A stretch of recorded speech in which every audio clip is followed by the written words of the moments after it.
লা লা লা লা লা লা লা। নমস্কার বন্ধুরা, রান্নার ইচ্ছেতে আপনাদের স্বাগত। আজকে আমি আপনাদেরকে একটা এরকম মিনি ব্লগের মতন করছি।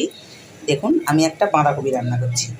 কি রান্না করছি? আমি তেল দিয়েছি, একটু জিরে, তেজপাতা, শুকনো লঙ্কাটা আমি তেলে দিয়ে দিয়েছি। তারপর আমার মনে পড়লো আপনাদের সঙ্গে আমি একটু শেয়ার করি।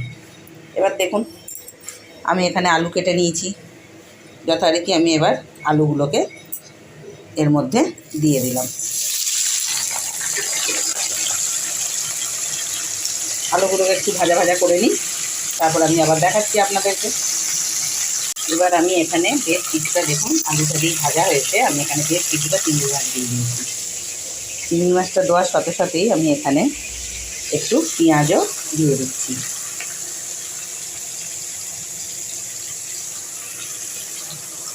এবার এই চিংড়ি মাছ আর পেঁয়াজটাকে একটু ভাজা ভাজা করে নেব।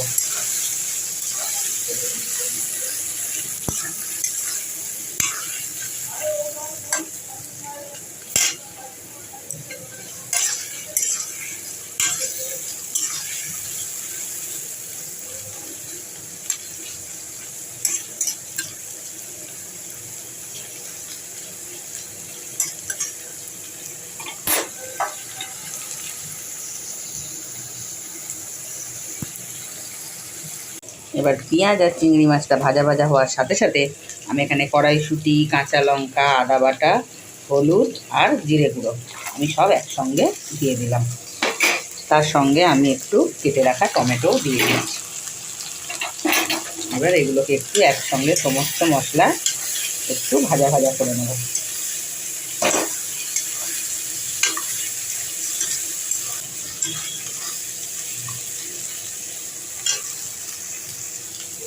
এবার তার সঙ্গেই আমি এখানে কিছুটা কাঁচা লঙ্কা আর একটা দুটো শুকনো লঙ্কা আমি বেটে রেখেছিলাম, সেটাও আমি দিয়ে দিলাম।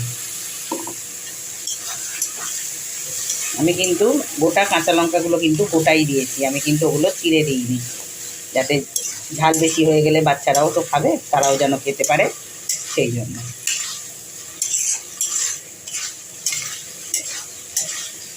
এবার একটু কষা হোক, জিরের গন্ধটা, আদার গন্ধটা যতক্ষণ না যাচ্ছে। এবার কিন্তু আমি এবার আস্তে আস্তে বাঁধাকপিগুলো এখানে দিতে থাকবো।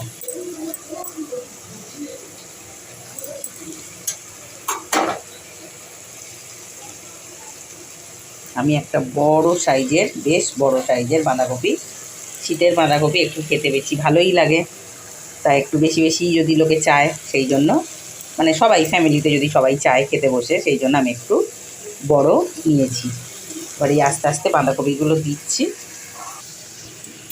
দেখুন, বাঁধাকপিগুলো আমি সব দিয়ে দিয়েছি। এবার আমি এখানে পরিমাণ মতন নুনটাও দিয়ে দিচ্ছি। বাঁধাকপি থেকে তো এমনিই জল বেরোয়, আমি কিন্তু জলটা আগে দেব না।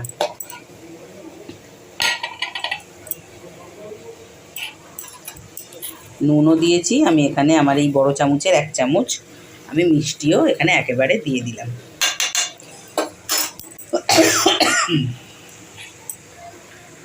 এবার আমি এটাকে একটু দিনে মানে আস্তে আস্তে আঁচটাকে একটু আস্তে করে দিয়ে আমি এতে সমস্ত কিছু একসঙ্গে মিশিয়ে নিচ্ছি। দেখুন, আমি বাঁধাকপিটাকে একদম কষেছি বেশ করে। দেখুন কত নেমে গেছে, আরও শুকিয়ে যাবে। দেখালাম কত উঁচু ছিল কড়া ভর্তি, দেখুন কিরম হয়ে গেল। এবার বাঁধাকপিটা তৈরি হয়ে যাক, তারপর আমি আবার ফেরত আসছি। দেখুন, আমার বাঁধাকপি কিন্তু একদম চিংড়ি মাছ দিয়ে বাঁধাকপি একদম রেডি। এই দেখুন,